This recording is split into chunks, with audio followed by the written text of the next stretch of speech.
Welcome to my YouTube channel. ভিডিওটি দেখার জন্য অসংখ্য ধন্যবাদ। ভিডিওটি সম্পূর্ণভাবে দেখার আগে ছোট্ট একটা অনুরোধ, যদি চ্যানেলে নতুন হয়ে থাকেন অবশ্যই চ্যানেলটা সাবস্ক্রাইব করে রাখবেন এবং নোটিফিকেশনটা অল করে রাখবেন এই ধরনের সমস্ত আপডেট কিন্তু সবার আগে পাওয়ার জন্য।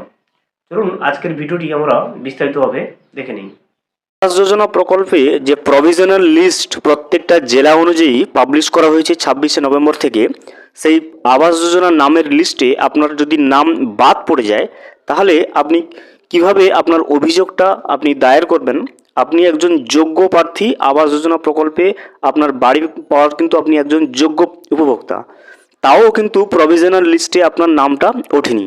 সেক্ষেত্রে আপনি আপনার অভিযোগটা কিভাবে জানাবেন, কোথায় জানাবেন, সেই সংক্রান্ত ডিটেলস কিন্তু সরকার থেকে জারি করে দিয়েছে।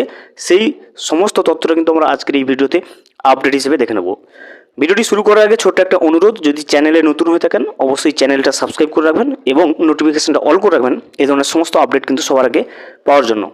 চলুন আমরা দেখে নেই যে আবাস যোজনা প্রকল্পে প্রভিশনাল নামের লিস্ট থেকে যদি আপনার নামটা বাদ পড়ে যায় আপনি কিভাবে অভিযোগ করবেন এবং কোথায় করবেন সেই সংক্রান্ত সমস্ত ডিটেলসটি আমরা কিন্তু দেখে নেব। আবাস প্রকল্পে বাদ 10% নাম রয়েছে, অভিযোগ জানানোরও কিন্তু সুযোগ রয়েছে।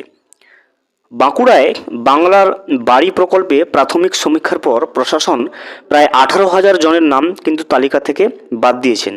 দেখতে পাচ্ছেন 18,000 জনের উপভোক্তার নাম কিন্তু বাদ গেছে তালিকা থেকে। অতিরিক্ত জেলাশাসক ও প্রকল্পের দায়িত্বপ্রাপ্ত আধিকারিক রোহন লক্ষ্মীকান্ত যোশীর মতে আবাস তালিকায় মোট 1,98,000 জনের মধ্যে 10% নাম কিন্তু বাদ পড়েছে। তিনি জানান সব পঞ্চায়েতে নাম বাদ পড়ার হার কিন্তু একরকম নয়, কোথাও 20% পর্যন্ত বাদও পড়েছে, আবার কোথাও মাত্র 5% বাদ পড়েছে। এটি প্রাথমিক খসড়া তালিকা, যেখানে সংযোজন বা বিয়োজনের কিন্তু সুযোগ রয়েছে। যে লিস্টটা বেরিয়েছে প্রভিশনাল লিস্টটা, সেটা কিন্তু প্রাথমিক লিস্ট। এখানে কারোর নাম যুক্ত হতে পারে, আবার কারোর নাম কিন্তু বাদও যেতে পারে, কিন্তু পরবর্তীতে নাম তোলার অথবা বাদ দেওয়ার সুযোগ কিন্তু রয়েছে। এখনও পর্যন্ত কিন্তু চূড়ান্ত তালিকাটা প্রকাশ হয়নি এবং আপনার নাম যদি বাদ যায় তাহলে কিন্তু অভিযোগ জানানোর কিন্তু সুযোগটা রয়েছে। তালডাংরার উপনির্বাচনের কারণে আদর্শ আচরণবিধি জারি থাকায় বাঁকুড়ার সমীক্ষার কাজ কিন্তু দেরিতে শুরু হয়। শুক্রবার তা শেষ হওয়ার পর তালিকা পঞ্চায়েত অফিসগুলোতে কিন্তু টাঙানো কাজ শুরু হয়ে যায়। জেলার 146টা গ্রাম পঞ্চায়েতে 800টি দলে বিভক্ত প্রায় 3,000 সরকারি কর্মী সমীক্ষা চালান। তাদের রিপোর্ট ব্লক ও জেলা স্তরে যাচাইয়ের পর প্রাথমিক তালিকা প্রকাশিত হয়। প্রকাশিত তালিকা দেখে কেউ আপত্তি জানাতে চাইলে বিডিও অফিসে কিন্তু লিখিত অভিযোগ জমা দিতে পারবেন।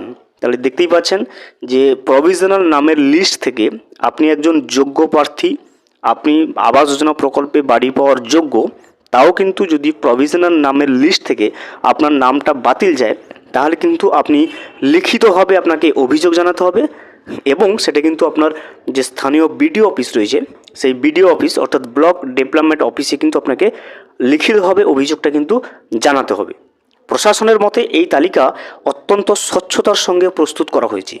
প্রকৃত যোগ্যদের নাম বাদ না পড়ার বিষয়টা কিন্তু নিশ্চিত করা হয়েছে। জেলার এক আধিকারিক জানান অনেকের স্বেচ্ছায় তালিকা থেকে নাম বাদ দিতে কিন্তু আবেদনও করেছেন। তবুও কোনো অভিযোগ থাকলে তা দ্রুততার সঙ্গে খতিয়ে দেখে সমাধান করা হবে। তাহলে আপনার নাম যদি বাদ পড়ে যায় এবং আপনি যদি লিখিতভাবে বিডিও অফিসে আপনার অভিযোগটা জানান যে আপনি যোগ্য প্রার্থী অথচ নাম আপনার বাদ গেছে, অবশ্যই কিন্তু বিডিও প্রশাসন আপনার যে অভিযোগটা সেটা কিন্তু খতিয়ে দেখবে দ্রুততার সহিত। তালিকা দেখে আপত্তি জানাতে সময় দেওয়া হয়েছে, সংশোধনের পর চূড়ান্ত তালিকা কিন্তু প্রকাশ হবে। তাহলে এখনও পর্যন্ত যে লিস্টটা অনলাইনে অ্যাভেলেবল বা পাওয়া যাচ্ছে, প্রকাশিত হয়েছে, সেটা কিন্তু প্রাথমিক তালিকা। সংশোধনের কাজ হওয়ার পরে আবারও কিন্তু একটা চূড়ান্ত তালিকা প্রকাশিত হবে।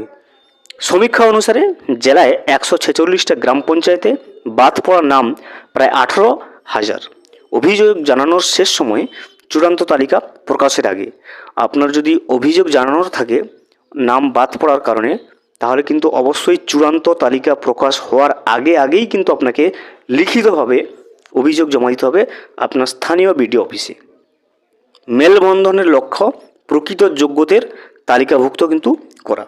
তাহলে দেখতেই পাচ্ছেন যে আপনার নাম আপনি একজন যোগ্য প্রার্থী বাংলা আবাস যোজনা প্রকল্পে বাড়ি পাওয়ার জন্য, তা সত্ত্বেও যদি প্রভিশনাল নামের লিস্ট থেকে আপনার নামটা বাদ পড়ে, আপনি কিন্তু অবশ্যই আপনার স্থানীয় বিডিও অফিসে লিখিতভাবে আপনাকে অভিযোগ জানাতে হবে এবং বিডিও প্রশাসন দ্রুততার সহিত কিন্তু সেগুলো খতিয়ে দেখে আপনি যদি প্রকৃত যোগ্য হন, আপনার নামের লিস্ট, আপনার নামটা কিন্তু পরে যে চূড়ান্ত তালিকা প্রকাশ করবে সেই চূড়ান্ত তালিকায় কিন্তু তুলে দেওয়া হবে।